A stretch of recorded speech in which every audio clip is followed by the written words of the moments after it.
버트란트 러셀의 서양 철학사.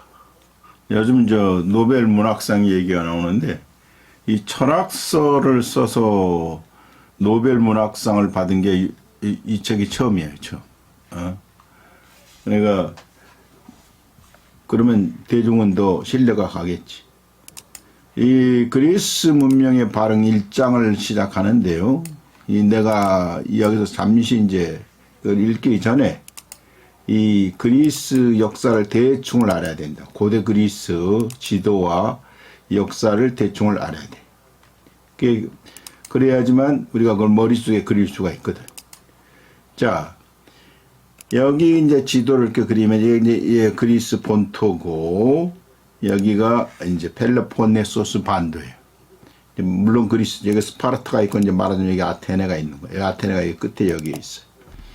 여기가 이제 말하자면 터키, 예. 요즘은 저 이란 페르시아도 됐고 뭐 여러 가지가 됐었죠. 터키, 저 이란까지 다 이제 물론 포함해서 과거에 페르시아 제국이 됐었고 여기가 이 연안을 여기를 이제 여기 이 바다를 에게해라고 그래 에게해. 예. 그리고 여기가 밀레토스라는 곳이야. 여기서 이제 서양 철학과 학문이 처음으로 시작되는 거예요. 왜냐면 여기가 무역을 했거든. 이 그리스 땅이 원래 척박하기 때문에 올리브 외에는 별로 나오는 게 없으니까 자꾸 바다로 나가는 거야. 뭐 세계를 정복하겠다 해서 나간 게 아니라 살기 위해서 나간 거야. 그리스가 이제 곳곳에 식민지를 만들지요. 여기가 이제 에페소스, 우리가 에베소서 저 성경에서 말하는 신약 성경에서 말하는 에베소서가 여기 있고 여기 밀레토스라는 곳을 잘 알아야 돼. 이제 그대로 거슬러 올라가면 여기가 이제 크레타 섬이라고 있다. 크레타 섬. 제주도의 한 4배 반이라고 그래. 그 정도 크다고 말이야. 이게 이제 크레타 문명이 이제 이걸 미노아 문명이라고도 합니다. 왜냐하면 미노스 왕이라는 사람이 다스릴 때 문명이 아주 꽃을 피웠기 때문에 미노아 문명이라고도 한단 말이야. 근데 크레타 문명 보통. 그리고 여기는 이제 미케네 문명이라고 그래. 이제 이건 이제 고대를 말하는 겁니다. 아주. 그러니까 그리스 문명이라고 하기 전의 것을 말하는 거야. 이제 그리스 문명은 이 크레타 문명과 미케네 문명을 이제 기반으로 해서 흡수해서 이것을 자궁을 해서 태어난 것이라 이거지. 근데 여기 크레타 문명은 여기가 이제 바벨로니아일 거 아니에요? 바벨로니아는 지금으로 말하자면 이라크, 시리아, 바벨로니아, 저 메소포타미아. 바벨로니아는 메소포타미아 문명의 이제 하나지. 저 메소포타미아 문명.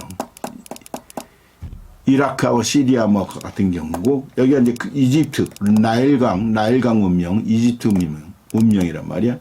그러니까 이 크레타 섬은 이 메소포타미아 문명과 이집트 문명, 특히 이집트가 더 가까우니까 이 영향을 지대하게 받았다.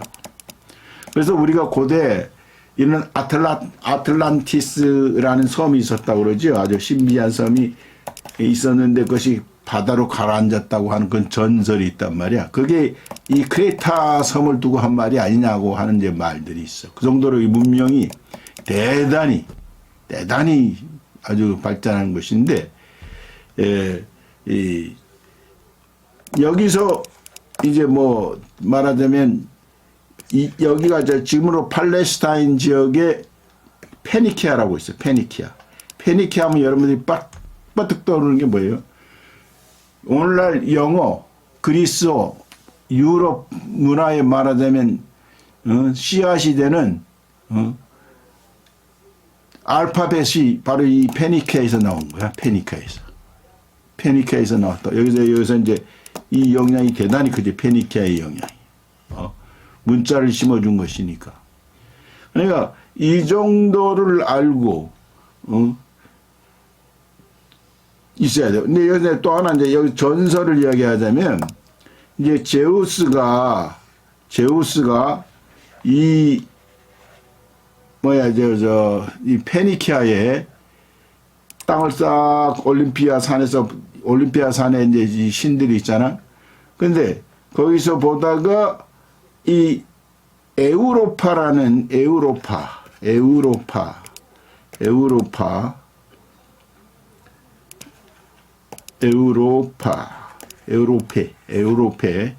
에우로페라고 하는 에우레파가 아니라 에우로페라고 하는 여인을 봐, 공주를 봐, 페니키아 공주를 보고 훌딱 반했다고. 반해가지고 이제 이 크레타라든지 이런 지역은 황소숭배가 있었다고 그래. 황소를 말하자면 숭배하는 그런 뭐가 있었는데, 황소로 멋있는 황소로 변해가지고 딱 이 에우로페 공주를 유혹을 하는 거야. 유혹을 하니까 그 공주가 가까이 가서 아마 솔 올라타니까 그냥 이 바다로 뛰어들어가지고 크레타 섬으로 이 반납치를 해오는 것이죠. 뭐 납치라고 할 것도 없지. 서로 마음이 맞았으니까 온단 말이야. 그래가지고 나온 그 두 사이에서 이 제우스 신과 이 에우로페 이 공주 사이에서 태어난 사람 누구냐면 바로 미노스예요. 미노스. 이게 이 친구가 바로 미노스 왕이 된다는 거지. 그래서 이게 미노아 문명이 된다고 그래. 그러니까 에우로페 이 공주의 이름을 따서 유럽이 생긴 거예요. 빨리 읽으면 유럽이 된다고. 그러니까 유럽이란 이름이 여기서 나온단 말이에요. 어쨌든 이제 크레타가 그렇다는 걸 알고, 이 미케네 문명은 이제 크레타 문명의 영향을 또 받아서 이 미케네 문명이 이것이 하산이나 또 이 미케네인들의 공격으로 망한단 말이야. 그러니까 이 미케네 문명이 그렇게 꽃을 피우는데 그것도 대단해요. 그래서 여기가 아까 전에 말한 너무 지저분해졌네요. 여기가 이제 밀레토스고 그리스 본토라고 그랬죠. 여기가 미케네 문명, 여기가 크레타 문명이란 말이야. 그러면 여기 미케네 문명에서 왕이 누구냐면 아가멤논이야. 아가멤논인데 이 아가멤논이 누구예요? 여기가 바로 트로이 전쟁 아시죠? 이 트로이 전쟁의 총사령관이 바로 이 아가멤논 왕이 총사령관이 된다고. 그래서 여기서 이제 일리아스라는 그 호메로스의 작품을 보면 이 아킬레우스와 아가멤논의 이제 말하자면 갈등이 나오는 거지. 그러니까 일리아스는 이 아킬레스의 분노로부터 시작된다고 이 얘기가. 아킬레스의 분노로부터 시작돼요. 왜 그러냐면 이제 이 전리품을 얻었는데 아가멤논이 처음으로 취한 전리품 중에 그 아름다운 여자 하나가 이 아폴론 신을 모시는 사제의 딸을 취한 거야. 그러니까 아가멤논한테 가서 내 딸을 돌려달라고 해도 돌려주지 않으니까 아폴론 신을 모시니까 이 사제가 하소연을 하는 거야. 내 딸이 지금 아가멤논의 그 전리품이 돼 있다고. 그러니까 이 아폴론이 화살을 막 그리스 총사령관 아니에요? 화살을 막 퍼부어대 말하자면. 근데 그것이 이제 역병이 되는 거예요. 점령병이 돼서 많이 죽어. 그렇게 그래서 아가멤논과 이제 이 아킬레스의 그런 갈등들을 이야기하는데, 이 아가멤논이 이 출항을 하려고 그러는데 이 트로이를 향해서 바람이 불어줘야 될 거 아니야. 옛날 배는 다 돛대인데 바람이 안 불어주니까 누구 와서 그러는 거야. 저 신에게 이 제물을 바쳐야 된다고. 근데 인간 제물을 바쳐야 되는데 당신의 딸을 제물로 바쳐야 된다는 거야. 그러니까 이 딸도 울고불고, 이 딸의 아가멤논의 부인 왕비가 되죠. 울고불고, 야, 그럴 수는 없다. 그래도 아가멤논이 딸을 바쳐요. 제물로 바친다고. 그리고 출항을 한다고. 그러니까 이 왕비가 원안에 사무쳐 있었지. 그러니까 나중에 이 트로이 전쟁이 끝나고 돌아왔을 때 첫날 밤에 기다리고 있다가 이 왕비가 그 정부하고 그냥 아가멤논을 죽여버리는 것이지. 험하게 죽는 거야. 그 전쟁터에서 그렇게 모아다가 돌아왔는데 첫날 밤에 죽어버린다고. 그런 이야기가 바로 있다는 것을 알아두고 이 이야기를 이해해 나가면 좋겠습니다. 그리스 문명의 발흥. 자, 여러분들이 물론 이 서양 철학사가 여러 서양 철학사가 있지만은 이제 어떤 서양 철학사가 최고 낫는가에 이제 의견들이 분분하지만, 그러면 이제 잘난 체 하는 사람들은 아유 버트란트 러셀의 서양 철학사는 별별 없다 이런 식으로 말하는 사람도 있고 그러는데, 그래도 가장 많이 정평이 있는 서양 철학사입니다. 이 정도는 또 여러분들이 읽어줘야 돼. 읽어주고 책을 읽었다 소리를 해야 된다고. 그리고 이 철학은 철학사를 알아야 돼요. 왜냐하면 B라는 철학은 B라는 철학은 A라는 철학에 영향을 받고 혹은 이것을 부정하면서 비판하면서 생기고 C도 마찬가지고 이런 식으로 쭉 나오는 것이거든. 아무래도 전 철학의 영향을 쭉 받기 때문에 여기만 떡 띄어가지고 이 얘기를 하면은 이 앞을 모르면 이해가 안 되는 것이지. 그러니까 철학사의 그 줄기, 산맥을 알아야 된다는 거지. 그러니까 철학사는 이 역사, 철학사라는 것은 그 산맥을 아는 것이야, 산맥을. 그러니까 여러분들이 이제 세세하게 알기 위해서는 이제 더 심층 들어가야 되지만 여기서는 일단 쫙 한번 빠르게 읽어 나가도록 하겠습니다. 자, 강독. 강독은 뭐예요?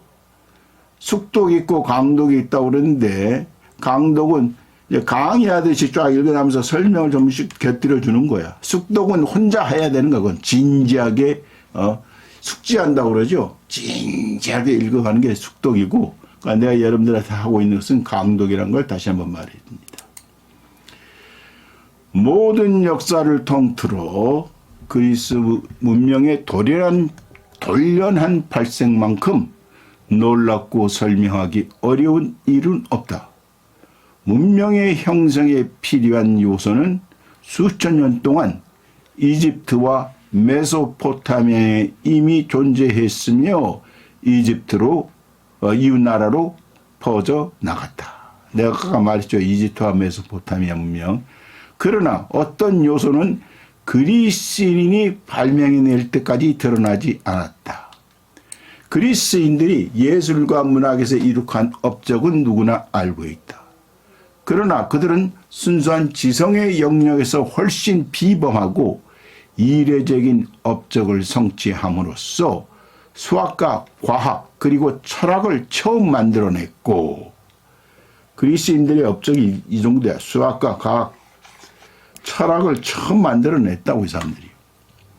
단순한 연대기가 아닌 역사를 최초로 기록했다. 헤로도토스의 히스토리아라는 게 있죠. 또한 그들은 조상에게서 물려받은 전통에 구속되거나 얽매이지 않고 세계의 본성과 인생의 목적에 대한 사유를 자유롭게 펼쳐나갔다. 당시 이룩한 업적은 경이롭다는 찬사를 불러일으켰으나 최근까지도 그리스 정신의 불이익에 경탄하거나 신비롭다고 말하는 수준에 머물렀다. 그러나 그리스 정신의 발전을 학문적으로 이해하는 일은 가능하며 정성을 쏟을 만한 가치가 있다. 네, 이 주석 풋노트를 읽어봅시다. 산소와 몇몇 기하학의 체계는 이집트인과 바빌로니아인들에게도 있었으나 주로 어림짐작하는 형태를 벗어나지 못했다. 일반적인 전제에서 연역적으로 추론하는 형식은 그리스인의 혁신적인 상상의 결과였다. 연역적이라는 게 뭡니까? 대전제를 먼저 말하는 것이죠. 논리학에서 말하는 예를 들자면 모든 사람은 죽는다. 모든 사람은 죽는다. 소크라테스는 사람이다.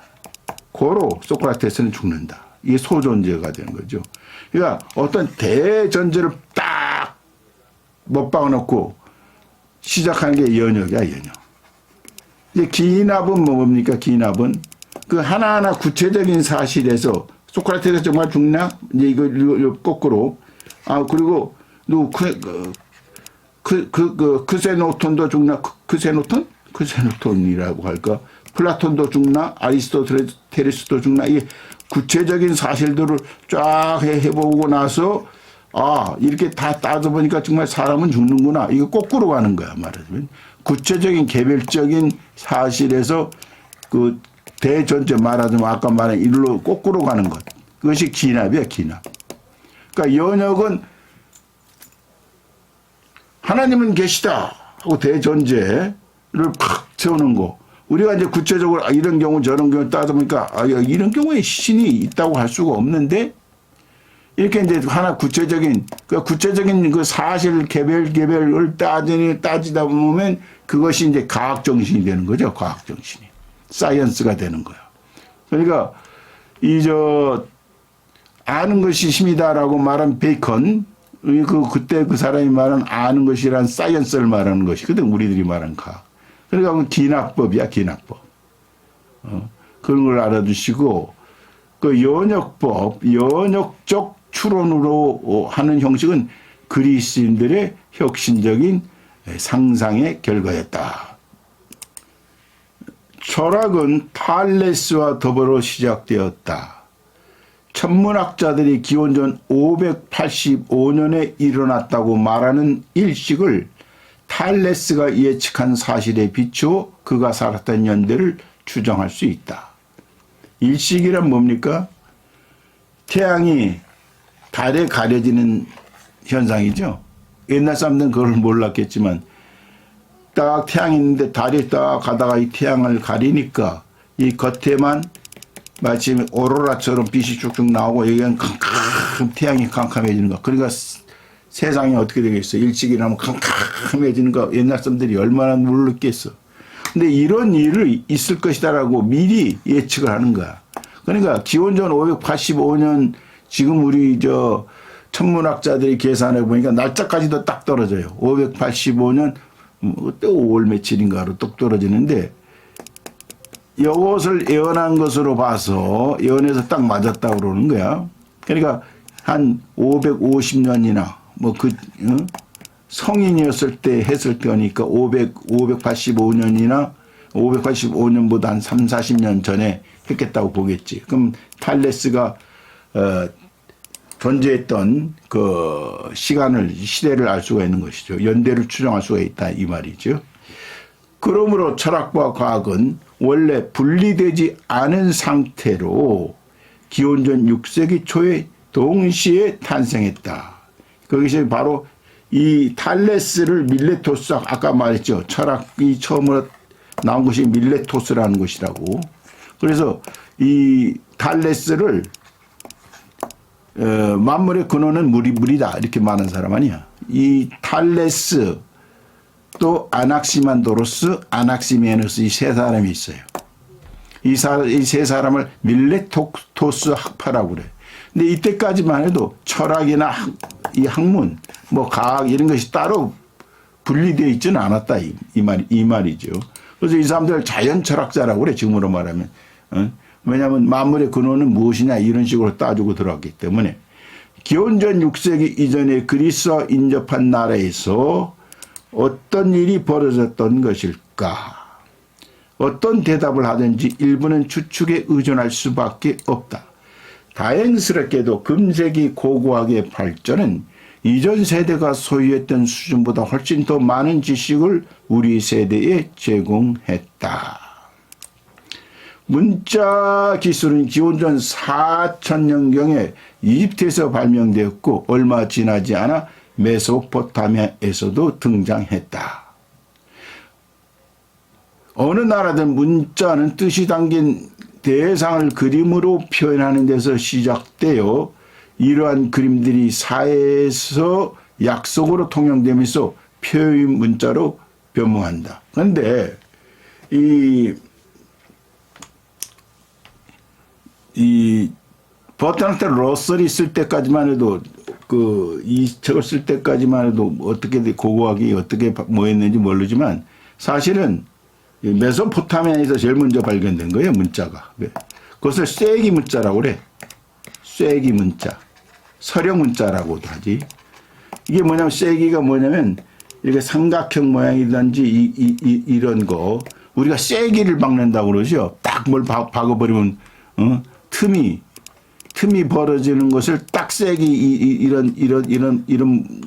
이런 모양의 쐐기를 딱 박아 놓으면은 이 틈 벌어진 것이 딱 아물어지겠지. 그래서 쐐기를 박는다고 그러는 거야.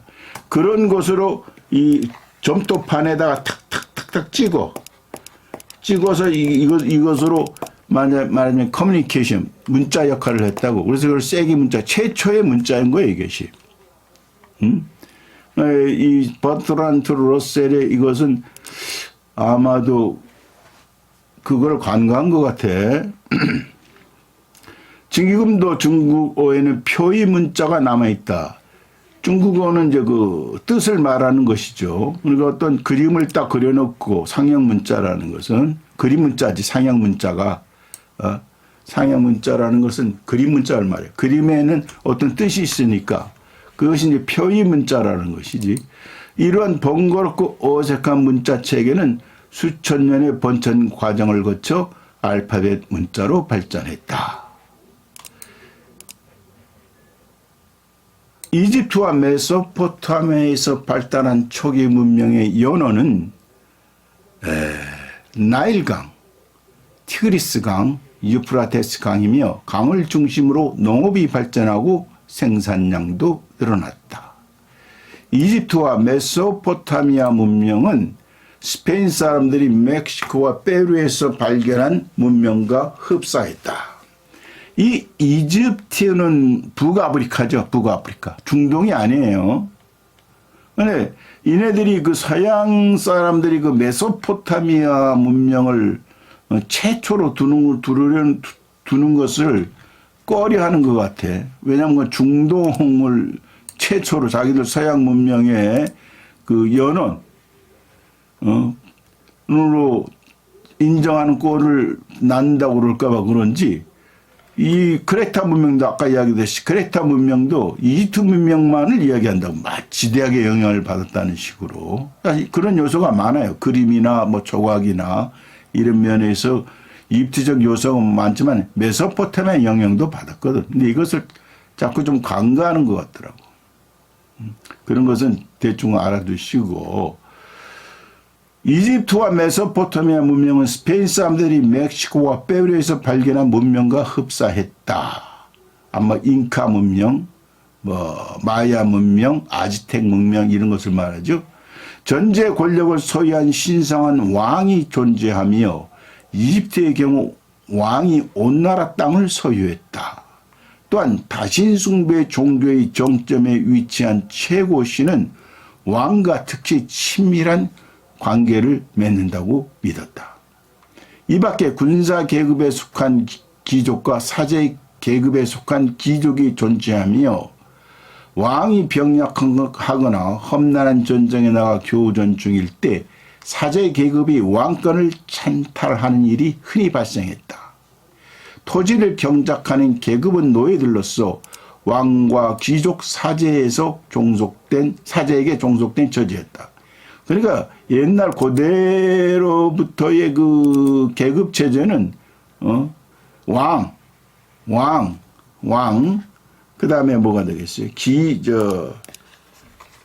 이 귀족, 그 다음에 이 사제, 이네들이 사실 윗대가를 다 차지하는 거야. 그리고 노예들이 이제 보통 있는 거고, 나중에 이제 평민, 그리스로 이제 고대를 넘지나서 평민 계급이 이제 나타나는 것이죠. 평민들이. 그리고 노예는 뭐 원래부터 노예가 다 노예 경제죠. 옛날 고대부터. 노예가 없이는 이 경제가 이루어질 수가 없는 거야. 이집트 신학과 바빌로니아 신학의 차이는 컸다. 이집트인들은 죽음 문제에 몰두해서 죽은 자의 영혼은 지하 세계로 내려가 지상에서 어떻게 살았느냐에 따라 오시리스의 심판을 받는다고 믿었다. 이것은 옛 이집트의 주신이야. 오시리스가 말하자면 대빵신이라고, 지하세계 명계의 신이며 이시스의 남편이다. 이런 주석이 있어요. 그들은 또 영혼이 결국에는 육신과 함께 지상으로 되돌아오리라 믿어 의심치 않았다. 그래서 시신을 미라로 보존하고 휘황찬란한 무덤을 축조했다. 그 무덤이 뭐예요? 피라미드죠. 피라미드는 기원전 4000년 말부터 3000년 초까지 여러 왕의 주도 아래 건설되었다. 피라미드가 이 시기를 거치면서 이집트 문명은 점점 더 고정관념에 사로잡혔고 종교에 대한 보수주의 경향이 나타나 문명의 진보를 가로막았다. 이 늘 문제되는 게 이 고정관념이야, 고정관념. 이 고정관념 할 때 고자 이렇게 박스 안에 가둬놓죠. 고정, 고정되었다. 옛 것을 아주 박스 안에 가둬놓는 거야. 그러니까 극보수주의가 되는 거야, 이거. 고정관념을 가진 자들. 특히 종교를 믿는다는 것은 거의 고정관념에 빠진다는 얘기예요. 그걸 아셔야 돼. 그러니까 열린 오픈 마인드가 되지 못해. 이런 고정관념에 빠지게 되면. 특히 이것을 고정관념을 꼰대주의라고 그러지, 꼰대주의. 고정관념에 사로잡혔고 종교에 대한 보수주의 경향이 나타나 문명의 진보를 가로막는 거야, 이 고정관념이. 그러니까 고정관념의 타파가 이 어떻게 보면 철학이라고도 할 수 있어요. 철학사에서 중요한 게 고정관념을 타파하는 거야. 그러니까 망치로 철학하는 법, 니체가 말한 것도 고정관념, 우리들이 누군지도 알지 못하는 사람들이 정해놓은 가치와 규정을 따르게 된다고. 이러면 누가 이거 만들었는지도 모르는 것을 막 맹목적으로 따르고 있더라, 이게. 그러니까 이걸 다 망치로 때려 부셔버려야 된다는 것이지. 이게 사실 그러지 않고는 진보가 일어나지 않는 것이거든. 그러니까 늘 세상은 그런 고정관념파, 고정관념을 고수하려고 하는 자들, 말하자면 그 옛것을 지키려고 하는 자들이라는 거지. 고수하려고 하는 자들. 과 이런 것을 벗어나서 앞으로 나아가고자 하는, 새로운 세계로 나아가고자 하는 진보와의 사실은 두 축이 자연히 형성되는 거예요. 기원전 1800년경 이집트는 셈족인 힉소스 왕조에게 정복당한 후 약 2세기 동안 지배를 받았다. 힉소스 왕조는 이집트의 후세가 기를 만한 흔적을 남기지 못했으나 이집트 문명을 시리아와 팔레스타인에 전파했다. 바빌로니아의 발전 과정은 이집트보다 훨씬 호전성을 드러냈다. 최초의 지배 종족은 셈족이 아니라 수메르족. 사실 이 수메르족이 가장 문명의 말하자면 원조야, 원조. 그 기원은 거의 알려져 있지 않다. 수메리는 여기 이제 서령 문자가 나오네. 서령 문자를 발명했으며 셈족은 수메르족을 정복하면서 서령 문자도 물려받았다. 독립된 여러 도시들이 서로 싸우다가 마침내 바빌론이 뭐예요? 바빌론. 자, 고대 바빌로니아어로 바빌루이고 히브리어로는 바벨이라고 부르는 메소포타미아 지역에 있는 유명한 고대 도시로서 바빌로니아 제국의 수도였다. 내가 지금 유튜브 채널 제목이 뭡니까? 바벨의 도서관이야. 바벨의 도서관. 여기서 나오는 거야, 말하자면.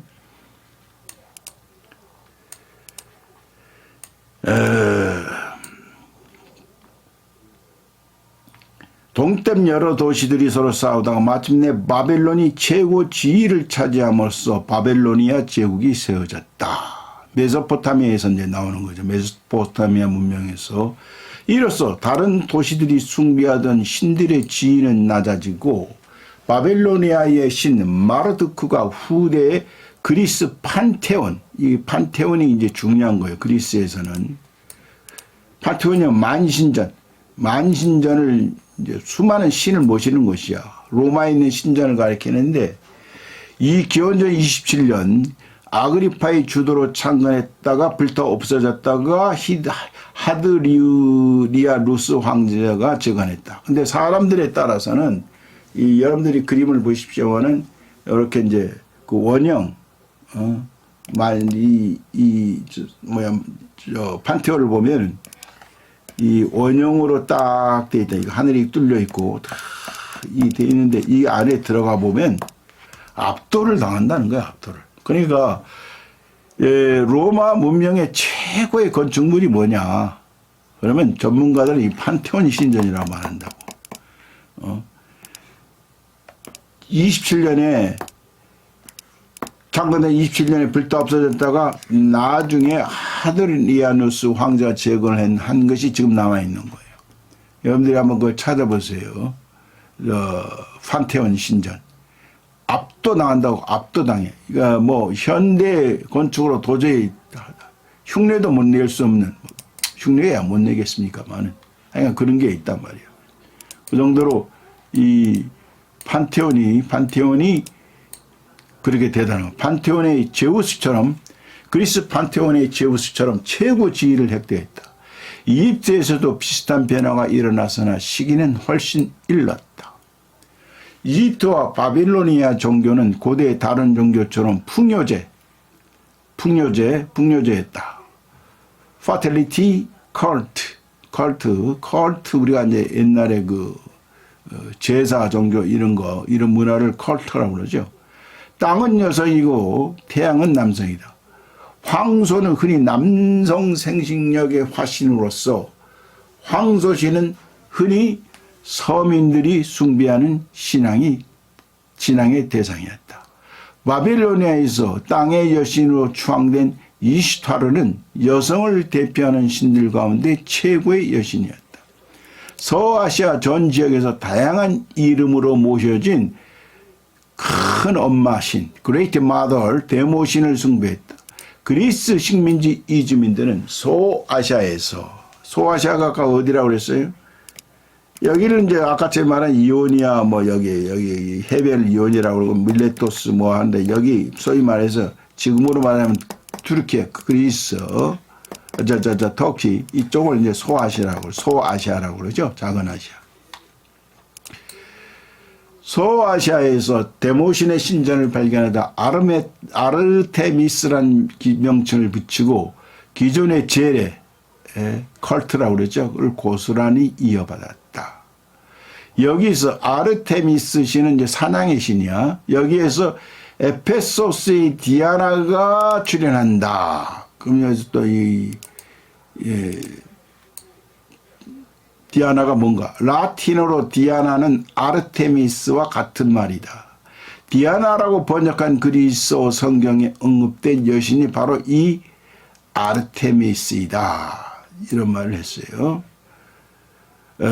그리스도교에서는 데모신을 동정녀 마리아로 변형시켰고, 데모신을 그리스도교에서는 동정녀 마리아를 섬기는 걸로 변형시켰으며, 성모 마리아에 대해 신의 어머니라는 호칭을 써도 좋다고 허락한 것도 에페소스, 아까 전에 말한 그 밀레토스 바로 위에 있는 것이 에페소스라고 그랬죠. 그 에페소스 공회에서 그렇게 됐다.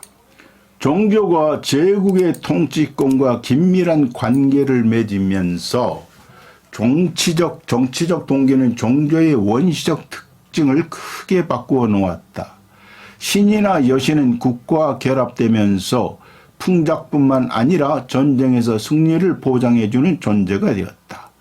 부유한 사제 계급은 재래의식과 신학을 정교하게 다듬고 제국에 편입된 지역의 몇몇 신들을 한 신전 안에 통합했다.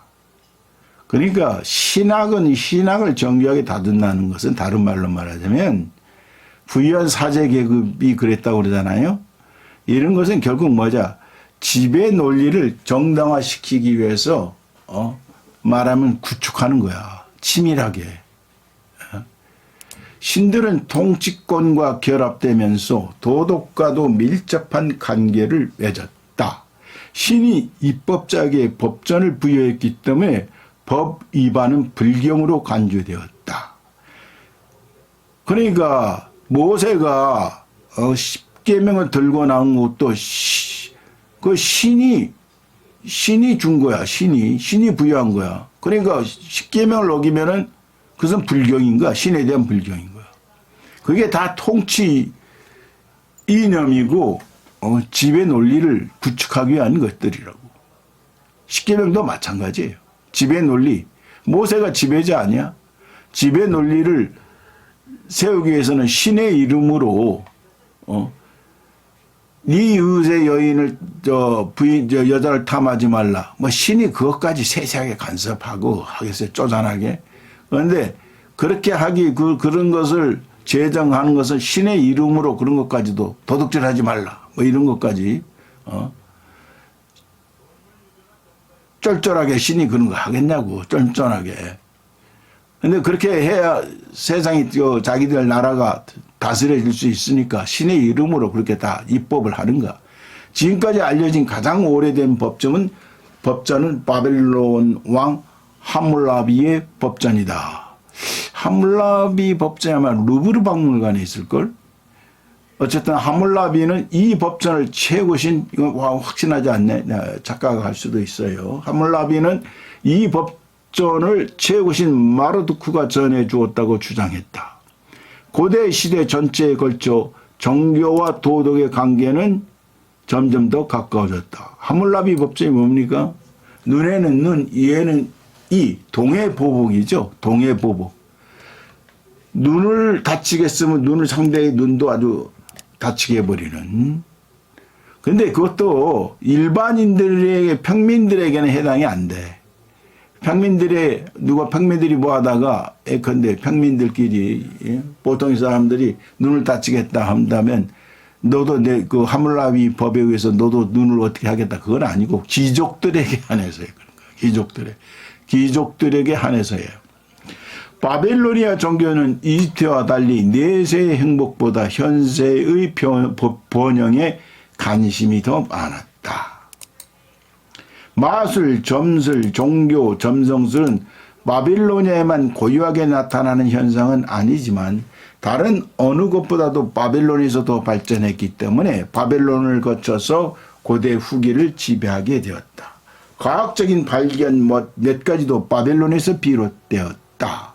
하루를 24시간으로 나누고 원을 360도로 분할했으며 월식은 확실하게 예측되지만 일식은 확률적으로 예측되는 잠식하는 것을 말하죠. 이렇게 아까쯤에 식이 뭐예요? 우리가 뭘 잠식한다고 그러지. 이렇게 달이 태양을 잠식하는 걸 일식이라고 그러잖아요. 일식. 시계 현상의 주기성도 발견되었다. 앞으로 살펴보겠지만 바벨로니아의 과학적 지식을 습득한 철학자가 바로 탈레스이다. 이 탈레스 그리스 아까쯤에 여기 밀레토스 학파의 말하면 태두지. 철학의 아버지야. 아버지라는 것은 뭐예요? 우리가 음악의 아버지, 바흐, 철학의 아버지, 탈레스 이런 것은 하나의 어떤 새로운 세계를 연 사람을 우리가 아버지라고 그러는 거야. 그러니까 새로운 세계를 열었단 말이야. 그러니까 탈레스를 특히 철학의 아버지라고 말한 사람은 아리스토텔레스예요. 나중에 훗날. 왜 그러냐면 탈레스는 그때 말하자면 신화의 세계에 있지 않고 만물의 근원은 무슨 제우스다 뭐 이런 식으로 신을 말한 게 아니고 물이다라고 과학적으로 살펴가지고 했기 때문에 신학에서 말하자면 요즘으로 말하자면 신화에서 끌어내린 거죠. 신화를 탈출한 거야. 완벽하게 탈출을 했겠습니까만 그래도 탈출했다고. 그래서 이성으로서 우리들이 말하는 직무로 말하는 이성으로서 사유를 하기 시작해서 이 철학의 아버지라고 그러는 것이죠. 이집트와 메소포타미아 문명은 농업에 기반을 두었고 당연하지. 주변 국가의 문명은 초기에는 유목생활에 의존해 있었다. 이 강가에서 생긴 문명은 농업이에요. 농업. 왜 강가에서 문명이 발전했겠어? 그래서 뭐 목축을 하기 위해서 유목을 하기 위해서 나온 건 아니지. 당연히 농업 문명이 되는 것이죠. 유목생활에 의존해 있었다. 상업 발달과 더불어 새로운 요인이 등장하였지만 처음에는 해상무역에 거의 전적으로 의존했다. 기원전 1000년까지 무기는 동으로 만들었기 때문에 자국의 영토 안에 금속이 매장되어 있지 않은 나라는 무역으로 조달하거나 해적 행위로 약탈할 수밖에 없었다. 우리가 여기 문명, 4대 문명이라고 하는데 그 문명은 청동기 문명을 말하는 거예요. 천동기 문명으로부터 시작되는 거예요. 이 철기 문명이 아니고 청동기로부터 시작된다고. 그러나 해적 행위는 미봉책에 지나지 않았다. 사회 여건과 정치적 조건이 적당하게 안정된 곳에서는 교역이 더 많은 이득을 낸다는 사실도 드러났다. 교역 분야에서는 크레타 섬이 개척자 역할을 했던 것 같다. 아까 크레타 섬 이야기했죠, 내가. 여기 크레타 섬. 고대 그리스 문명을 이야기하려면 이 크레타 문명부터 이야기해야 돼. 그리고 이걸 빠뜨렸는데, 이 그리스 본토고, 아테네고, 이게 밀레토스고, 나중에 이제 밀레토스가 되죠. 여기 크레타 문명, 여기 미케네 문명. 그러니까, 크레타 문명과 미케네 문명을 플러스한 것이 이게 에게 바다거든, 에게. 그래서 그것을 에게 문명이라고 그러는 거야. 에게 문명이라고 하는 것은 크레타 문명과 미케네 문명을 합한 것을 말하는 겁니다. 그러니까 크레타 섬이 교역 분야에서는 개척자 역할을 했던 듯하다. 기원전 2500년부터 1400년까지 약 11세기 동안 크레타에는 예술이 발전한 문화가 존재했는데 미노아 문명이라 부른다고 했죠. 현존하는 크레타 예술은 밝고 쾌활함이 지나쳐 거의 태폐적이고 사치스러운 인상을 주는데 이집트 신전의 무시무시하고 침울한 느낌과 차원이 전혀 달랐다. 아서 에반스를 비롯한 1851년에서 1941년을 비롯한 고고학자들의 발굴로 유적이 발견되기 전까지 크레타 문명의 중요한 부분은 전혀 알려지지 않았다. 크레타 문명은 이 아서 에반스라는 그 고고학자, 어떻게 보면 이 전문 고고학자가 아니었다고, 아마추어 학자였는데 크레타 문명을 발굴을 해요. 크레타 문명은 해상 무역을 바탕으로 발전한 문명이며 힉소스 왕조 시기를 제외하며 이집트와 친밀한 관계를 맺었다. 이집트의 생활상을 보여주는 그림은 이집트와 크레타 간에 이루어진 대규모 상거래를 크레타 선원들이 주도했다는 사실을 분명하게 보여준다. 이러한 교육은 기원전 1500년경에 최고조에 달했다. 크레타의 종교는 시리아와 소아시아 종교 양식과 일부 유사한 면이 있으나 예술은 이집트와 닮은 점이 더 많다. 그런데도 크레타의 예술은 독창적인 광경을 연출하며 놀라우리만치 충만했다. 이 인터넷에서 크레타 문명 하면서 그걸 검색해 보면은 크레타 문명이 어느 정도인가를 알 수가 있어요. 근데 크레타 문명의 특징 중에 하나는 뭐냐면 이 성벽을 쌓지 않았다는 거야. 그러니까 이 전쟁에 대비하지 않았다는 거야. 전쟁을 이 크레타를 공격할 게 옛날에 없었다는 거예요. 근데 반대로 미케네 문명이 그리스 본토에 있었던 미케네 문명은 성벽이 딱 돼 있어. 그 차이가 있어요. 그러니까 평화 시대가 굉장히 오래되니까 낙천적일 수밖에 없지. 그런데도 크레타에서는 독창적인 광경을 연출하며 놀라우리만치 생명력이 충만했다. 크레타 문명의 중심은 크노소스의 이른바 미노스의 궁전이었으며 이 궁전에 대한 회상은 고대 그리스의 전통으로 흡수되었다. 이건 또 무슨 말이냐? 아까 집에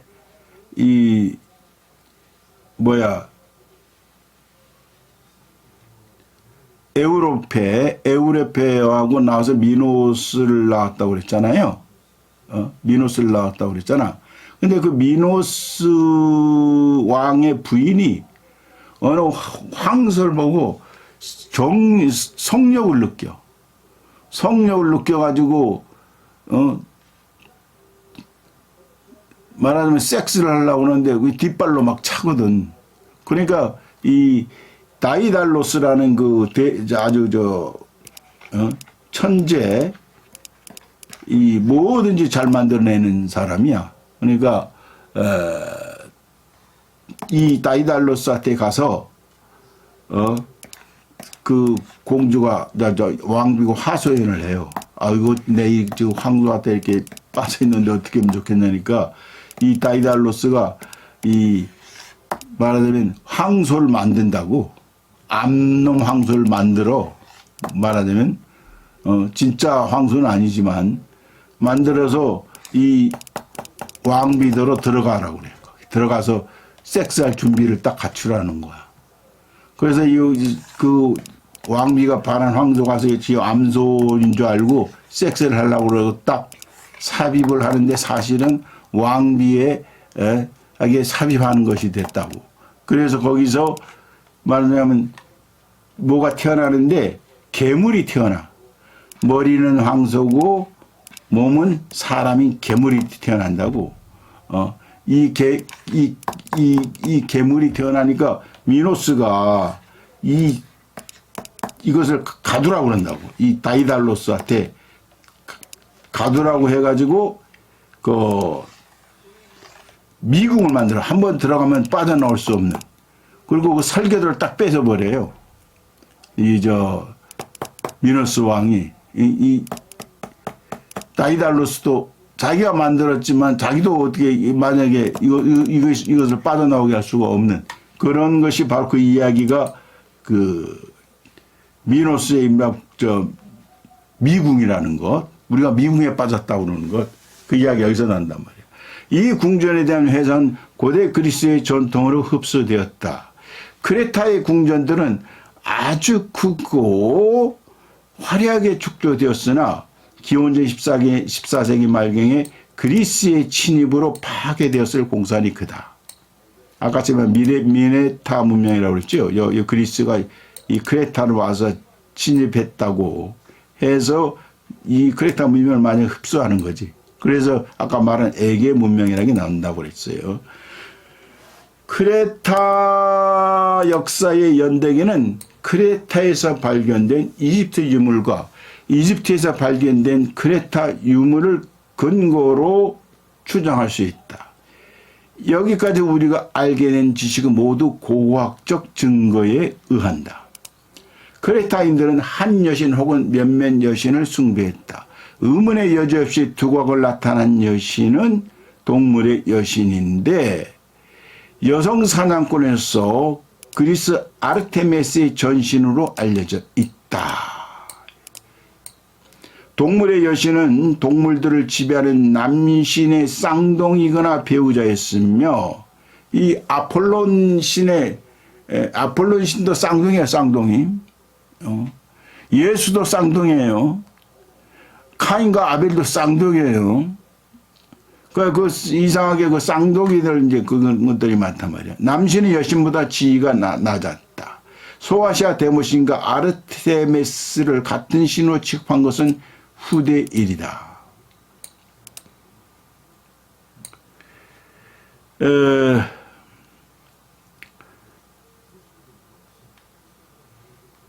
사후의 삶을 믿는 증거가 있으며 이태인과 마찬가지로 지상에 살면서 행한 일에 따라 보상이나 응보를 받는다고 믿었다. 그러나 예술의 특징을 보면 크레타인들은 전반적으로 쾌활한 민족으로 음울한 미신의 영향을 별로 받지 않은 듯하다. 그들은 투를 즐겼으며 여성 투사는 남성 투사 못지않은 놀라운 고개를 부렸다. 에번스경, 크레타 그 문명을 발견한 사람이죠. 에번스경은 투란 일종의 종교적 축제이며, 이 에번스가 그 고고학자, 일종의 종교적 축제이며, 투가 일종의 종교적 축제였다는 거야.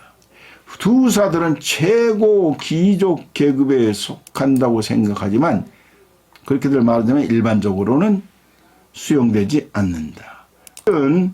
현재까지 전해진 크레타인의 그림은 활기가 넘치며 현실을 중시하는 특징이 두드러진다. 크레타인들은 선형 문자를 사용했지만 아직 판독할 수는 없는 상태이다. 그들은 자기 나라에서는 평화를 애호하여 도시의 성곽을 쌓지 않았으나, 도시의 성곽을 쌓지 않았다고 그랬죠. 해군력으로 도시를 방어했다는 사실만은 분명하다. 미노아 문화는 크레타 문명을 미노아 문화라고도 한다고 그랬죠. 멸망하기 전 기원전 1600년경부터 그리스 본토로 퍼져나가 점차 변형되면서 기원전 900년경까지 명맥을 유지했다. 이렇게 본토에서 꽃피운 문명이 바로 미케네 문명이라고 그랬죠. 아까 말한 왕의 죽음을 기린 무덤과 언덕 꼭대기에 세운 요새로 유명했다. 이것도 역시 여러분들이 찾아보시라고.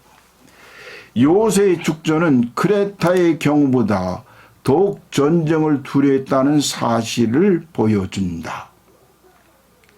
그러니까 더욱 전쟁을 두려워했다는 것이지. 그렇지 아무래도 본토 이 섬으로 딱 하나 떨어진 것이 아니까.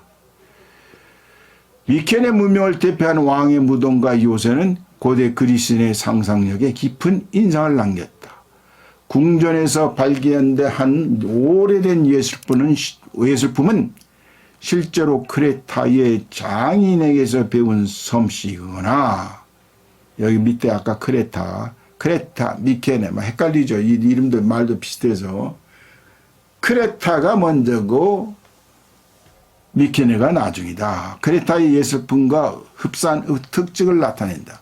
마겔란 전설로 알려진 미케네 문명은 대부분 호메로스가 묘사해 주었다.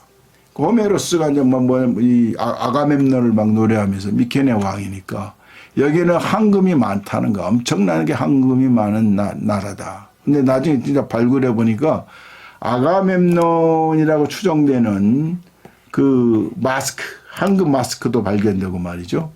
그 무덤이나 이런 데서 진짜 황금으로 된 것들이 많이 발견됐다고. 그러니까 이 호메로스가 이거 진짜네. 진짜 호메로스가 말한 대로. 미케네인들에 대해서는 확실하게 알려진 바가 거의 없다. 그들은 크레타인에게 정복당함으로써 문명을 형성했을까? 그들은 그리스어로 말했을까? 아니면 훨씬 이전부터 자생한 토착민이었을까? 이러한 물음에 확실한 답을 찾기는 어려운 일이다. 그러나 그들이 그리스어를 사용한 정복자로서 적어도 귀족 계급은 북방에서 내려온 금발의 침입자들로 구성되었으며 그들과 함께 그리스어도 유입되었을 개연성이 높다는 증거는 발견되었다. 이건 책을 소개하는 거니까 그게 중요한 건 아니겠어요. 그리스인은 연이어 크게 일어난 새 파도를 이겨내고서야 그리스의 닷을 내릴 수 있었다. 그리스인이 첫 번째 파도는 이오니아족의 침입이고 두 번째 파도는 아카이족의 침입이며 세 번째 파도는 도리아족의 침입이었다. 이오니아족, 아카이아족, 도리아족. 이오니아에는 정복자의 위치에 있기는 했으나 후대 로마인이 그리스 문명을 그대로 수용했듯이 크레타 문명을 거의 그대로 수용하는 태도를 보였다. 그들은 뒤이어 아카이족의 침입으로 혼란을 겪은 끝에 대부분 추방당했다. 아카이족은 보카치케이, 잉카라, 터키 잉카라에서 동쪽으로 약 150km 지점에 위치한 히타이타 왕조의 수도였다는 거야. 보카치케이에서 발견된 히타이족의 석판을 통해서 전모가 드러나는데 기원전 14기에 이미 조직을 갖춘 대제국을 형성했다. 이오리아인과 아카이족 간의 교전으로 쇠퇴하기 시작한 미케네 문명은 그리스의 마지막 침입자 도리아인이 밀려들면서 와해되었다. 이전에 침입한 민족들은 대체로 민화 종교를 그대로 수용했으나 도리아인은 조상에게서 물려받은 독자적인 인도 유럽식 종교를 간직했다.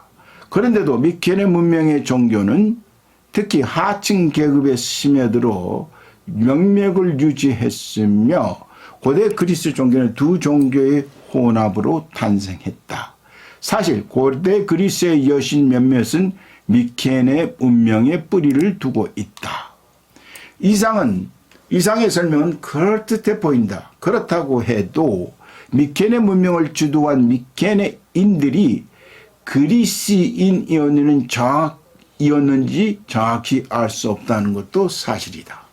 미케네 문명이 쇠퇴기를 걸어 파국에 이를 무렵 철기가 총동기를 대체한 다음에 곧 해상 지배권이 페니키아인 알파벳의 원조 이게 넘어갔다는 사실만 알려졌을 따릅니다.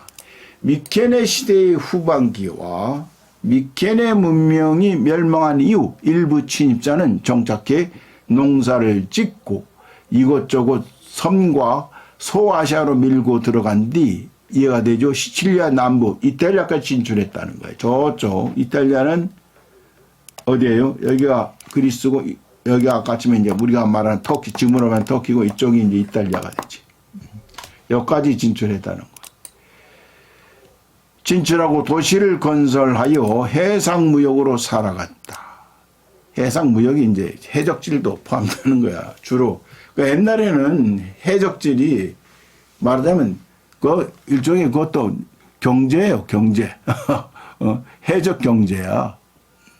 뭐 꼭 도둑질이라고 볼 건 없어요. 옛날에 그랬다는 거예요. 옛날의 관점에서 보자면. 이렇게 형성된 해안 도시를 거점으로 그리스인들은 문명의 형성 과정에서 이전과 확연한 차이를 보이며 새로운 방식으로 기여했다. 후대 아테네는 해군력을 바탕으로 그리스 전역을 장악했다. 그러니까 아까쯤에 아테네가 여기라고 그랬죠. 여기가 여기니까 해군력이 발전할 수밖에 없지. 에게로 나가고 뭐 여기 이오니아 나가고 쪽쪽쪽 다 나가려면 해군력이 그리스가 오늘날도 그리스가 이 해상왕국이라고 하잖아. 그렇게 되는 거예요. 그리스 본토는 산악지대로 대부분 메마른 불모지였으나 계곡에는 비옥한 땅이 많았다. 계곡은 바다로 접근하기 쉬운 반면 산으로 가로막혀 계곡과 계곡을 이어줄 쉬운 육상 교통로가 없었다. 이렇게 자리 잡은 계곡마다 독립적인 공동체가 형성되고 이게 이제 말하자면 폴리스의 시초가 되는 거지. 주민들은 바다에 인접한 마을을 중심으로 농사를 지으며 살았다. 이런 상황 속에서 공동체마다 인구가 증가하고 내부 자원이 부족해지자 상을 더는 견디지 못하게 된 사람들이 자연스레 살 길을 찾아 항해에 나섰다. 본토의 도시 주민들은 저마다 고향 땅보다 더욱 살기 좋은 곳에 식민지를 건설했다. 따라서 역사상 초기 단계에는 소아시아, 아까 여기 소아시아, 여기 시칠리아, 이탈리아 등지에 정착한 그리스인들이 그리스 본토의 주민들보다 훨씬 풍족하고 부유하게 살았다. 그래서 이 그리스가 쫙 뭐 제국을 만들고 크게 뭘 하려고 하는 게 아니라 살기 위해서 그렇게 한 거야. 그래서 결국 따져보면 저까지 막 이런데 저런데 다 흩어져서 그걸 대그리스라고도 합니다. 그래서 그리스 사회의 제도는 지역에 따라 달랐다. 스파르타에서는 소수 귀족 계급이 다른 종족 출신의 노예를 억압하며 노예 노동에 의존해서 살았다. 스파르타는 특히 그 전쟁에서 포로가 된 자들을 노예로 만들었단 말이야. 그래서 늘 그 노예 반란이라든가 노예들이 들고 일어날까봐 그 스파르타의 군사 교육이 유명하잖아요. 그런 이유도 있어.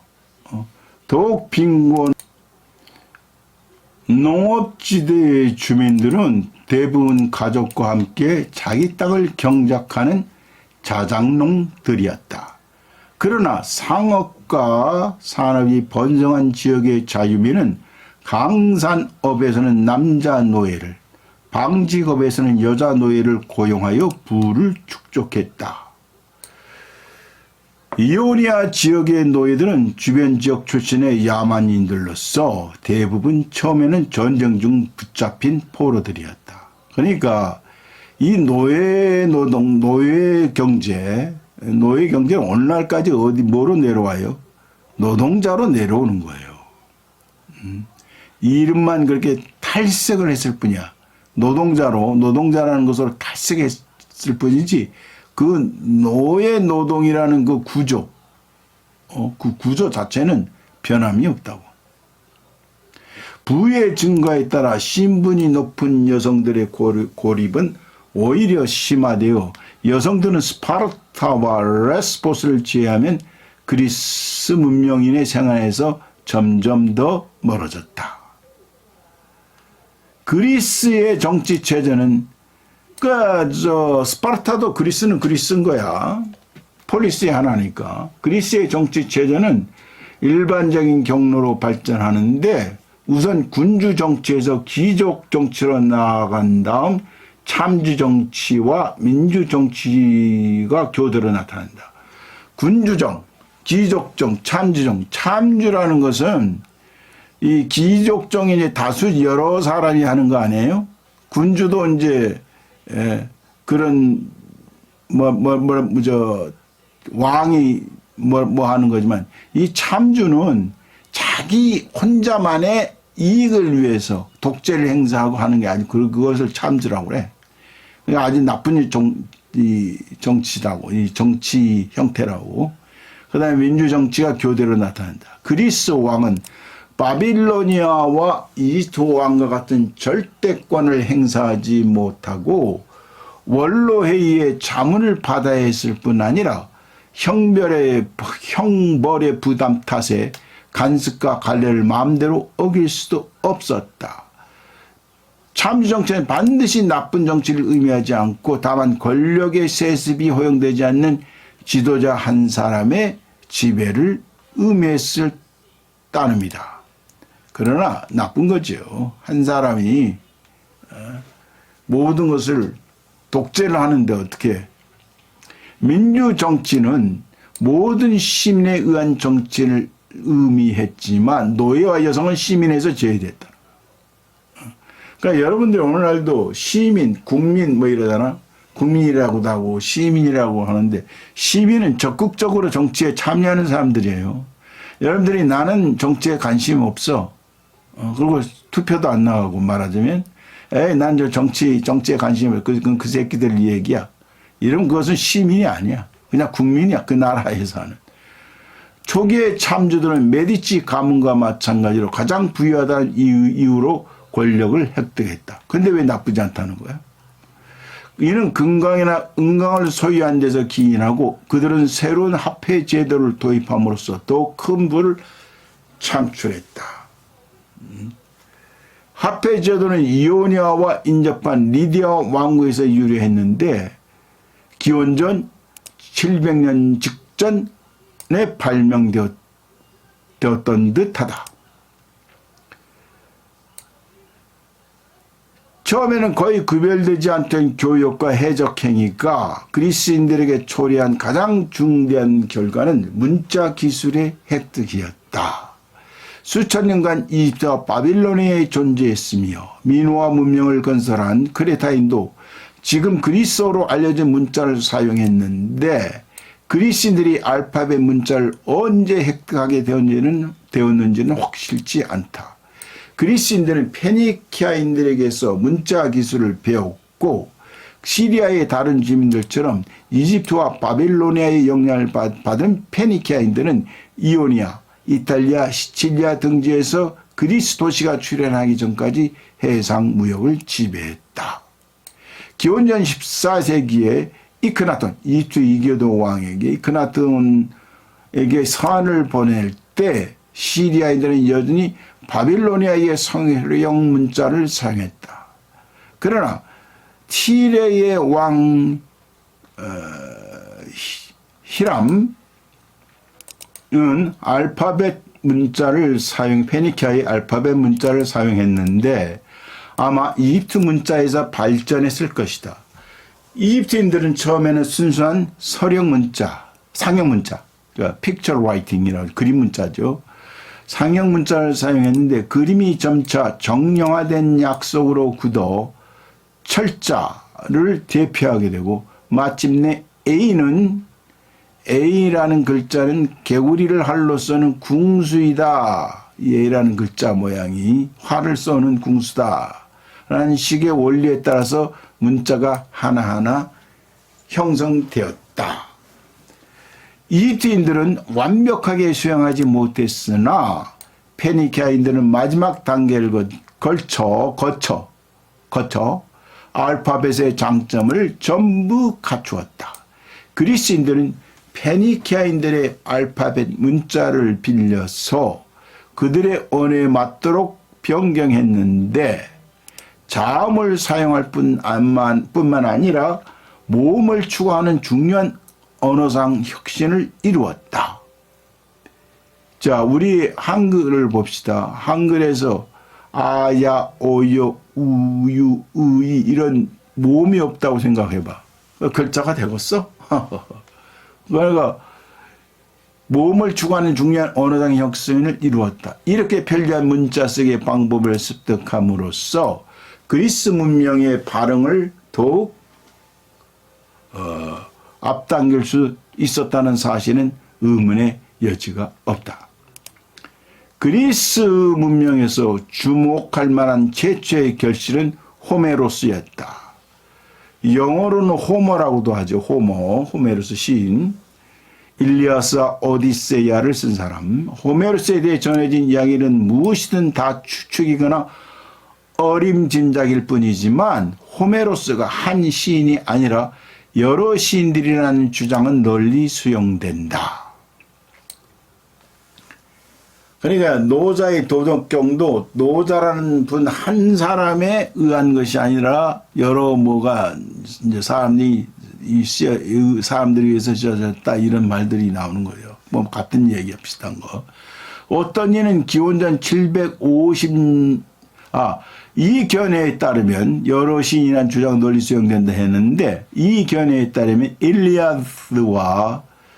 일리아스라고도 하고 일리아스라고도 하죠. 일리아스와 오디세이는 완성되기까지 약 200년이 걸렸다. 그러니까 한 사람이 썼다고 하기에는 200년이나 걸렸는데 이해가 안 된다는 것이지. 어떤 일은 기원전 750년 전부터 550년까지라고 말하고 다른 이는 호메로스는 기원전 8세기 말에 거의 다 완성되었다고 주장한다. 현존하는 호메로스의 시들은 페이시스트라토스가 아테네로 가져왔는데 그는 중간에 정칠선에서 물러나기도 했으나 기원전 560년에서 527년까지 아테네를 통치했다. 그가 통치한 시대 이후 아테네 젊은이들은 호메로스의 시를 암송하며 배우기 시작했고 청년층 교육의 가장 중요한 부분을 차지했다. 호메로스는 그리스 일부 지역, 특히 스파르타에서는 후대에 이르기까지 특별한 지위를 누리지 못했다. 호메로스의 시는 중세 후기의 궁정소설과 마찬가지로 교양을 갖춘 귀족 계급의 관점을 대표하며 민중 사이에 널리 퍼져 있던 온갖 미신을 서민적이고 비속하다고 해서 무시한다. 훨씬 후대에 이러한 미신 가운데 다시 햇볕을 보게 된 미신도 많았다. 현대의 많은 조술가들은 인류학의 발전 덕분에 다음과 같은 결론에 도달했다. 호메로스는 원시성과 거리가 먼 검열관의 위치에서 고대 신화들을 정리한 18세기식 합리주의 해석자이며 상류층에 어울리는 도시풍에 세련된 계몽적 이상을 간직했다. 호메로스 작품에서 종교를 대표하는 올림푸스 신들은 당대나 나중에나 그리스인들이 숭배한 유일한 대상이 아니었다. 민중 종교 속에 스며든 어둡고 더욱 야만적인 다른 요소들은 그리스 지성의 전성기에는 궁지에 몰려 드러나지 않았으나 지적 활동이 약화되거나 공포에 사로잡힌 시기가 오면 언제든지 등장할 태세였다. 우리가 김건희 같은 미신 숭배자를 그 선거 때도 그 이야기가 나왔었거든. 여러분들이 정치에 관심을 가지고 시민으로서 정치에 관심을 가졌다면 그걸 다 알 수가 있었다고. 그런데 그런 것을 무시한다는 것은 우리나라의 지적 토양이 빈약하다는 얘기예요. 저것들이 지금 나와가지고 뭐 영적인 대화가 어떻느니 뭐 누가 영적인 대화를 나누고 엘리자베스 여왕이 죽었을 때 거기에 장례식에도 거의 가서 참석하지 않고 또 저기 앙코르와트 캄보디아에 가서도 거기가 옛날 무덤들이 유적지에서 거기 참석하지 않고 한 게 다 저 명태군이라고 하는 자의 꿈짜리 얘기를 들었다는 거 아니야? 거기 가면 불길하다고. 그러니까 김건희의 속성을 알고 이놈이 그런 수작을 부리는 거지. 근데 이년은 또 거기에 넘어가는 거고.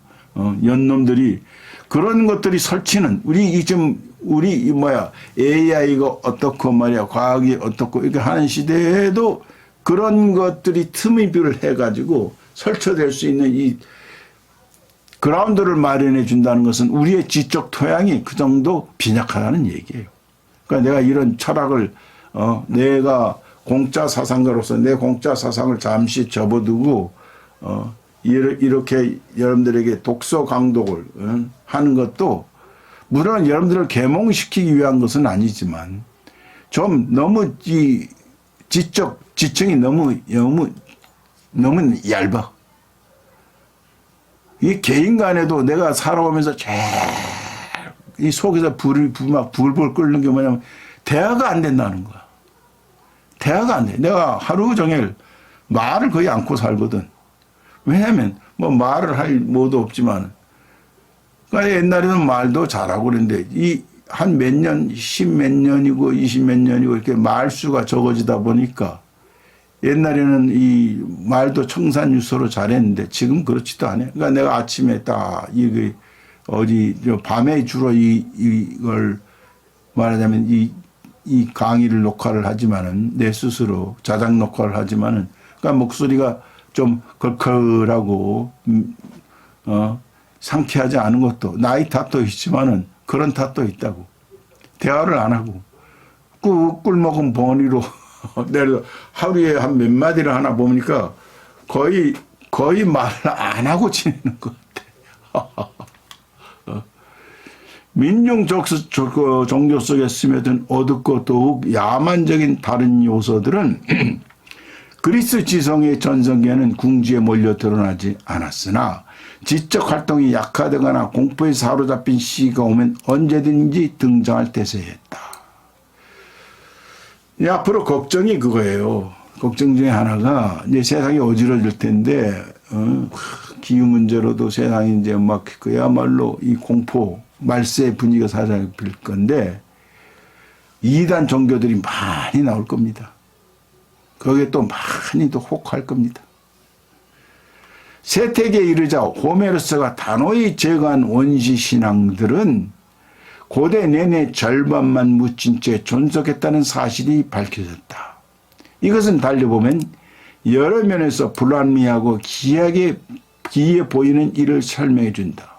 뭐라고?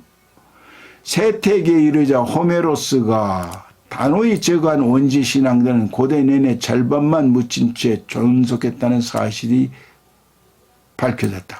이것은 달리 보면 여러 면에서 불합리하고 기이해 보이는 일을 설명해 준다. 원시 종교는 어느 곳에서나 개인보다 종족이나 부족을 위해 생겨났다. 원일적한 종교의식은 공감에 의한 마술적 힘을 불러일으켜 부족의 이익을 증진하려는 의도로 거행되었다. 특히 농작물의 풍작이나 동물과 인간의 타산을 기원했다. 동지, 우리들이 말하는 동지, 팥죽 먹는 날은 태양의 힘이 더는 감소하지 않도록 고무해야 하는 시기였다. 태양의 힘이 떨어지는 것이 동지죠. 봄과 가을에도 절기에 맞는 의식이 필요했다. 종교의식은 엄청난 집단적 흥분 상태를 불러왔는데 그 안에서 개는 분리된 채 개체의식을 상실하고 스스로 전체 부족과 하나라는 일체감을 느꼈다. 전 세계 어느 종교이든 특정한 발전 단계에 이르면 동물이나 인간을 희생제물로 바쳤으며 종교의식의 전례에 따라 죽이고 제물로 바친 고기를 먹었다. 이 단계에 이르면 종교는 발생한 지역에 따라 다른 모습으로 나타났다. 인간을 제물로 바치는 전례는 대개 인간 제물을 먹는 의식보다 더 오래 지속되었으며 그리스에서도 역사 초기에는 근절되지 않았다. 그러니까 예수를 제물로 바쳤다는 게 십자가 종교가 아니에요. 말하자면 고대 이런 종교의 산물인 거예요. 그 의식도 양 대신에 말하자면 예수를 하나님 앞에 제물로 바쳤다는 거. 그리스도를 제물로 바쳤다는 게 그런 거야. 지금 우리들의 이성으로서는 그게 용납이 되겠느냐고. 인간을 제물로 바치는 잔인한 면이 사라진 풍작제례는 그리스 전역에서 흔하게 거행되었다. 그러니까 이 그리스인 이야기 내가 또 따로 한 데서 보면 뭐냐면 전쟁 포로들이나 죄인들을 그 인간 쓰레기들을 이 제물로 바치기 위해서 많이 활용했다는 거야. 전쟁 포로들이나 죄인들, 죄수들, 인간 쓰레기들이라고 얘네들이 불렀어.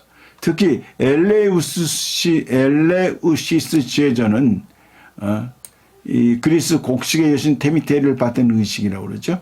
본래 농업과 관련된 상징 체계로 표현된다. 호메로스의 작품 속의 종교가 전혀 종교적이지 않다는 점은 인정 안 할 수 없다.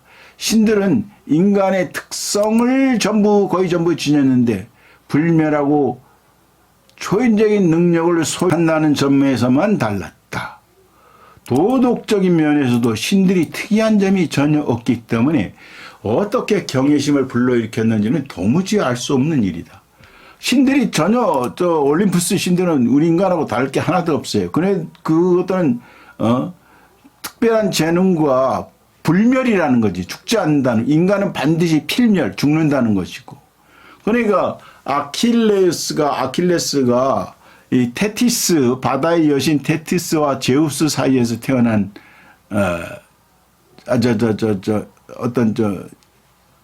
인간과 사이에서 태어난 만약 왜냐면 제우스가 테티스 바다의 여신을 좋아했는데 바람둥이 아니야.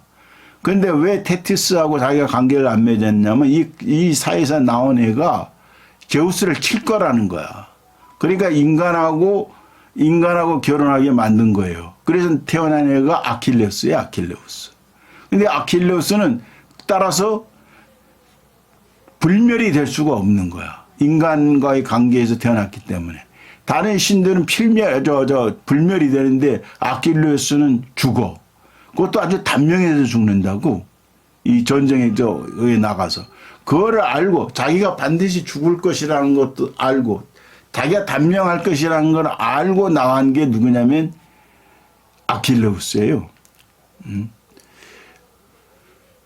근데 그 도덕적인 그런 도덕적으로 우월한 면이 하나도 없다고. 숱하게 막 바람 피우고 못된 짓도 하고 막 이런단 말이야. 그러니까 그런 것이 없는데 어떻게 경외심을 불러일으키는지 도무지 알 수 없다는 거야. 그리스 그 신들이. 후디에 쓴 몇몇 구절은 신들을 볼테르처럼, 볼테르는 블란세 아주 말하자면 위대한 구라쟁입니다. 위대한 작가지 말하자면. 아주 그 블란세인들이 거의 말하자면 신적인 존재로까지 여길 수 있는 그런 대단한 작가예요, 이 사람이. 볼테르처럼 불경한 태도로 다루었다. 호메로스 작품에서 찾아야 할 진정한 종교심은 올림포스의 신들보다도 오히려 숙명이나 필연 혹은 운명과 같은 어둡고 실체가 없는 존재와 관련이 깊은데 제우스조차 이에 복종해야 한다. 숙명은 이 숙명이라는 거, 운명은 이 그리스 사상 전반에 엄청난 이 영향력을 발휘했을 뿐만 아니라 과학이 자연 법칙에 대한 믿음을 도출하게 된 원천 가운데 하나였다. 그러니까 이 운명에 대해서는 신들도 어쩔 수가 없다는 거예요. 그러니까 그 비극이라든지 이런 것에 왜 비극이 어떻게 될 것이라는 걸 알면서도 거기에 빠져들 그렇게 당할 수밖에 없냐면 얘네들은 그 운명관을 그렇게 갖고 있었다고. 숙명관을. 호메로스의 신들은 정복을 일삼는 귀족계급의 신들로서 실제로 땅을 일구는 농부들에게 이로움을 주는 풍작의 신이 아니었다. 길버트 머리는 이렇게 말한다. 거의 모든 나라에서 신은 세계를 창조했다고 주장한다. 올림푸스의 신들은 그렇지 않다. 신들이 행한 일은 대부분 세계를 정복하는 것이었다. 그리고 그들은 자기들의 왕국을 수중에 넣었을 때 무슨 일을 하는가? 정치에 참여하는가? 농업을 증진하는가? 무역과 산업에 종사하는가? 일이라고는 전혀 하지 않는다. 그들이 왜 그런 정직한 일을 하겠는가? 그들은 세금을 걷어서 살면 더욱 쉽다는 사실을 알았으며 세금을 내지 않는 민족에게 벼락을 쳐서 이업하면 만사의 형통이다. 그들은 정복을 일삼는 족장이거나 왕권을 손에 놓은 해적들인데 싸우고 축제를 벌이고 놀이를 즐기며 음악을 연주한다. 그들은 한껏 술을 퍼마시고 취해 시중드는 절름발이 대장장이를 요란스레 보고 요란스레 웃곤 한다. 또 그들은 자기들의 왕 이외에는 결코 아무도 두려워하지 않으며 연애를 하거나 전쟁을 벌일 때를 제하고 거짓말하는 법도 없다. 호메로스의 인간 영웅도 신과 마찬가지로 선량하게 행동하지 않는다. 호메로스의 작품에서 주도적인 역할을 하는 가문은 펠롭스가인데 행복한 가정생활의 모범을 보여주지 못했다. 아시아의 왕조 창시자 탄탈로스. 이 탄탈로스는 리디아의 시플로스나 프리지아의 왕으로서 신들과 가까워 신들의 만찬에 참석할 수 있었는데 신들을 속인 죄로 끔찍한 벌을 받았다고 한데 이 벌이 뭐냐면 이 말하자면 물속에 딱 가둬요. 목까지 물에 차오르게 해. 근데 물을 마실 수가 없어. 물을 마시려고 하면은 물이 쑥 꺼져버려. 그 위에서 이제 과일 나무가 딱 이렇게 내려와. 과일 나무가 이렇게 내려온다고. 그 과일을 탁 따먹으려고 그러면 과일이 쑥 올라가 버리고. 그런 형벌을 받는다고. 창시자, 아시아 왕조 창시자 탄탈로스는 신들을 도드려 신들을 도드려 노골적으로 무리한 짓을 저지름으로써 끔찍한 인생의 적발을 내디뎠다. 어떤 이는 그가 신들을 속여 인육, 바로 자기 아들 펠롭스의 인육을 먹게 하려 했다고 전한다. 이제 기적적으로 목숨을 건진 펠롭스가 죄를 저지를 차례가 되었다. 펠롭스는 피사의 왕 오이노마우스와 유명한 전차 경주를 벌려 승리했는데 오이노마우스 편의 전차 경주자 미르틸러스와 공모의 승리를 조작했다. 게다가 그는 보수를 주기로 약속한 공모자를 바다에 빠뜨려 제거했다. 그 저주는 펠롭스의 아들 아르레테부스와 데르스테스에게 그리스인들이 말하는 아테의 형태로 이어지는데, 아테라는 게 뭐냐면 그리스 신화에서 아테는 신들과 인간을 나쁜 길로 인도하는 불행과 재앙의 여신이다. 여기서 아테는 불행이나 재앙을 나타낸다. 그리스인들이 말하는 불이 재앙의 형태로 이어지는데, 이는 실제로 저항할 수 없는 범죄 충동이 아니었다고 해도 강력했다. 티에스테스는 형수를 매수해 가문의 행운을 상징하는 유명한 황금 양모 가죽을 훔쳐내려 공작을 꾸몄다. 이를 알게 된 아트레우스는 동생을 추방했다가 화해를 구실로 불러들여 동생 아이들의 인육으로 향연을 베풀었다. 그 저주는 이제 아트레우스의 아들 아가멤논에게 전해지는데, 그는 신성한 사슴을 죽인 일로 아르테미스의 노여움을 샀다.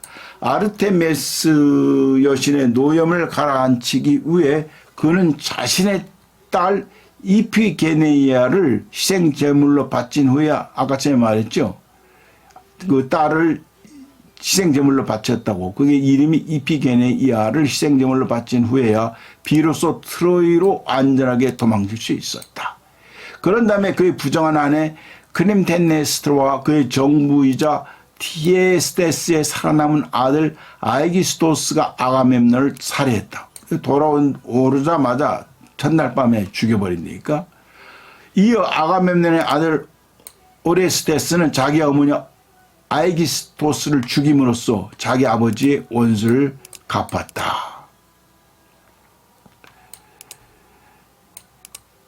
그러니까 아가멤논 부인이 아가멤논을 죽이고 또 그 아들이 어머니를 죽이는 이런 일들이야. 더할 나위 없는 위협으로 평가되는 호메르스의 작품은 이오니아, 즉 그리스의 소아시아 일부 지역을 비롯해 인접한 섬나라들을 배경으로 탄생했다. 아까 내가 말했죠. 이오니아가 어딘지, 터키의 그 말하자면 소아시아의 그 해안지역. 호메르스의 시들은 늦어도 기원전 6세기 어느 시점에서 오늘날 형태로 고정되었다. 그리스의 과학과 철학, 수학도 바로 이 무렵 형성되었다. 그리스 6세기의 문화의 근원이 된 중요한 사건들이 세계 곳곳에서 줄줄이 발생했다. 만약 존재했다면 공자부터 쪼로아스토도 이 시대에 속한 인물일 것이다. 쪼로아스토는 짜라투스트라를 말하죠. 근데 생존 연대는 확인하기 어렵다. 근데 이 시대, 이 기원전 6세기 이런 시대, 2세기까지인가 7세기야. 사실 7세기에서 2세기까지를 기축시대라고 그러죠. 칼 야스퍼스가. 이때 뭐냐면 세계에서 위대한 성인들이 와르르 쏟아져 나왔다. 공자, 쪼로아스터, 붓다 뭐 이렇게. 그래서 기축시대라고 칼 야스퍼스가 불렀단 말이에요. 자, 여기까지 서양 철학사 제 첫 번째 강독을 마치고 기원전 6세기 중력 키루스가 페르시아 제국을 건설했다. 이 부분부터는 이제 다음 시간에 하겠습니다.